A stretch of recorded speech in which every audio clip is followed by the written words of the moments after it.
I-PAC pack হয়ে গেছে। ওটা 144 ধারা জারি করে পুলিশ করতে দেয় না। কোর্ট যদি আদেশ দেয় অবশ্যই ধর্ণা হবে, বিজেপি ধর্ণা করবে, ক্ষতি কি আছে?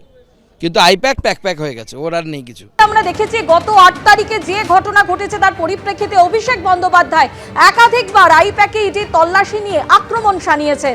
আর এবার মধ্যপ্রদেশ, গুজরাট নয়, কোচবিহারের সভা থেকে একেবারে হুঙ্কার ছাড়লেন অভিষেক বন্দ্যোপাধ্যায়। তিনি বলছেন ইডিকে পাঠিয়ে জব্দ করতে চেয়েছিল, নিজেরাই জব্দ হয়ে গেছে। আসামে ক্ষমতায় কে? বিজেপি। আসাম সরকারের কি এখতিয়ার আছে যে এখানে রাজবংশী ভাইদের এনআরসির নোটিশ পাঠাচ্ছে? কি এখতিয়ার আছে? আসামের মুখ্যমন্ত্রী বলছে বাংলায় কথা বললে জেলে ঢোকাও। আসামের মুখ্যমন্ত্রীর নাম কি? হিমন্ত বিশ্ব শর্মা। কোন দলের? ভারতীয় জনতা পার্টি। আমি বলবো বাংলার মানুষের সাথে পাঙ্গা নেবেন না।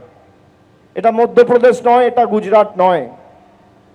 বাংলার মানুষের সাথে পাঙ্গা নিলে মানুষ চাঙ্গা হয়। 10 দিন আগে দেখেছেন তো, ইডিকে পাঠিয়ে তৃণমূলকে জব্দ করতে চেয়েছিল, নিজেরাই জব্দ হয়ে গেছে। দেখেছেন?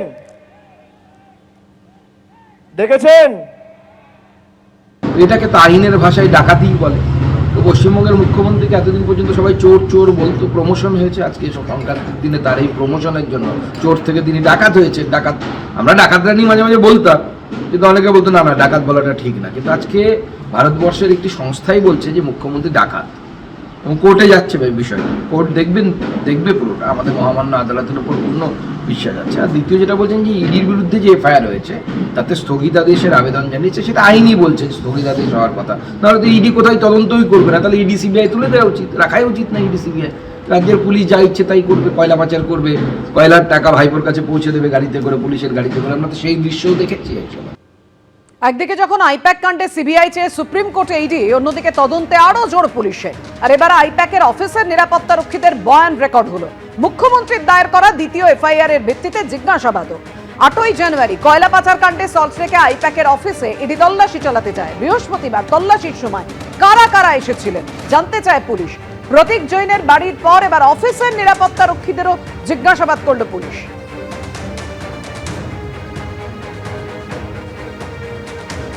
আর অন্যদিকে আইপ্যাক কাণ্ডের প্রতিবাদে নবান্নের কাছে ধর্নায় বসতে চায় বিজেপি। নবান্নের কাছে ধর্নায় বসতে চেয়ে হাইকোর্টে বিজেপি। বিচারপতি শম্পা দত্ত পালের দৃষ্টি আকর্ষণ, মামলা দায়েরের অনুমতি।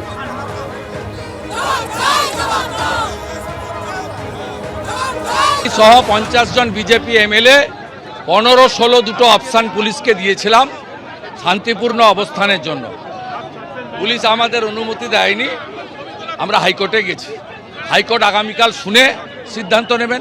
হাইকোর্ট। এবিপি আনন্দ, এগিয়ে থাকে, এগিয়ে রাখে।